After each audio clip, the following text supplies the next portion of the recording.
Praise the lord. దేవునికి మహిమ కలుగును గాక. అందరూ బాగున్నారా? ఈ దినం దేవుని వాగ్దానం, లోక రక్షకుడు, నేడు రక్షకుడు మీ కొరకు పుట్టి ఉన్నాడు, ఆయన ప్రభు అయిన క్రీస్తు. లూకా సువార్త 2వ అధ్యాయం 11వ వచనం.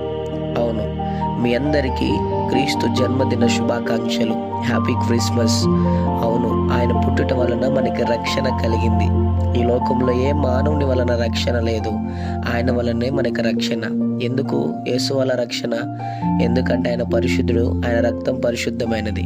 ఆయన వచ్చాడు, రక్షణ ఇచ్చాడు, సమాధానాన్ని నింపాడు. ఆ రక్షకుడు మీ కుటుంబంలో, మీ జీవితంలో ఉదయించునుగాక. ప్రార్థన. ప్రేమ కనికరము గల మా తండ్రి, నీకు వందనాలు. ఈ ఉదయకాల సమయంలో బిడ్డల మీద దీవించి బలపరిచి, వారు వెళ్తున్న ప్రయాణంలో, మార్గముల్లో, పనుల్లో, ప్రయత్నముల్లో ఈ దినం మీరు వారికి తోడుగుండమని, వారిని, వారి కుటుంబాన్ని క్రిస్మస్ శుభాలతో, ఆశీర్వాదాలతో దీవించమని యేసు నామములో అడుగుతున్నాం తండ్రి. ఆమెన్.